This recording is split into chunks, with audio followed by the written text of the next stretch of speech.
లక్ష్మీ గణపతి అనుగ్రహ కటాక్షిద్రస్తు. పెదకాకానిలో ఉన్న భ్రమరాంబ సమేత మల్లేశ్వర స్వామి వారి దర్శనానికే మనం వచ్చినప్పుడు ఇక్కడ సుబ్రహ్మణ్యేశ్వర స్వామి యొక్క విశిష్టత మనం తెలుసుకోవాలి. అసలు ఇక్కడ సుబ్రహ్మణ్యేశ్వర స్వామి వారు ఎందుకు ఉన్నారు అనే విషయాన్ని కూడా మనం తెలుసుకోవాలి. అగస్త్య మహామునికి సుబ్రహ్మణ్యేశ్వర స్వామి వారు దర్శనము కలుగుట ఇతిహాస సంఘటనలకు సంబంధించి మరి ఒక గాథను వివరించడమైనది. పావన కృష్ణానది తీరములో వెలసిన కత్తపురి అనే గ్రామము కాలక్రమేణా గుంటూరుగా పేరు చెందినది.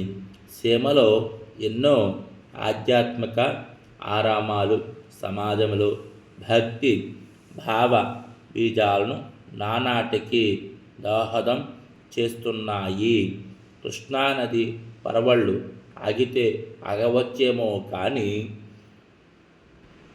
గుంటూరు జిల్లాలోని సుప్రసిద్ధ శక్తి క్షేత్రాల్లో అత్యంత విశిష్టమైన మనోహరముగా విరాజిల్లుచు భక్తి జనకోటిని పులకింప చేస్తున్న పెదకాకానిలోని శ్రీ భ్రమరాంబ సమేత శ్రీ మల్లేశ్వర స్వామి వారు కృపా కటాక్ష వీక్షణలు ఎల్లప్పుడూ భక్తులపై జాలువారుతూ ఉంటాయి.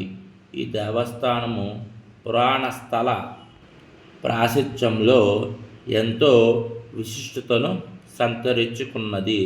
శ్రీ అగస్త్య మహాముని కృష్ణానది పరివాహిక ప్రాంతంలో నెలకై ఉన్న పవిత్ర పుణ్యక్షేత్రాలను సందర్శించుచు అంటే దర్శనం చేసుకుంటూ ఆయన విజయవాడలో కనకదుర్గమ్మను దర్శించి అటు నుండి గర్తపురి అనగా ఈ రోజున ఈ పేరునే కాలక్రమేణా గుంటూరుగా మారింది.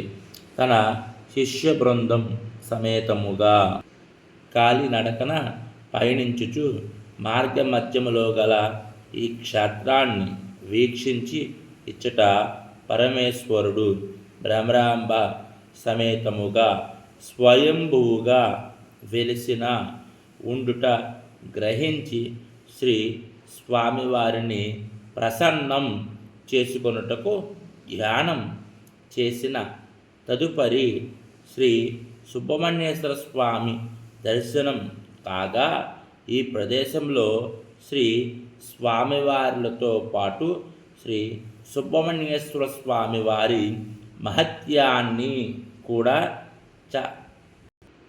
కాంచగలిగినారు. శ్రీ స్వామివార్లు గల శ్రీ సుబ్రహ్మణ్యేశ్వర స్వామి కొలువు తీరిన ప్రదేశంలోనే అగస్త్య మహాముని ధ్యానం చేసుకుని దర్శనాన్ని పొంది ఆనందము పొందగా పరిపరి విధాల శ్రీ స్వామివారిని ప్రస్తుతించారని ప్రతీతి. ఇందుకు తార్కాణముగా ఇప్పటికీ భక్తులు తమ కోరికలను నెరవేరిన తరువాత ఇచ్చట నాగ ప్రతిష్టలు చేయించుట జరుగుతున్నది. భక్తులు శ్రీ సుబ్రహ్మణ్యేశ్వర స్వామి వారి వద్ద పూజలు చేయడం జరుగుతున్నది. ఇది ప్రతి ఒక్కరూ కూడా తెలుసుకోవాలి.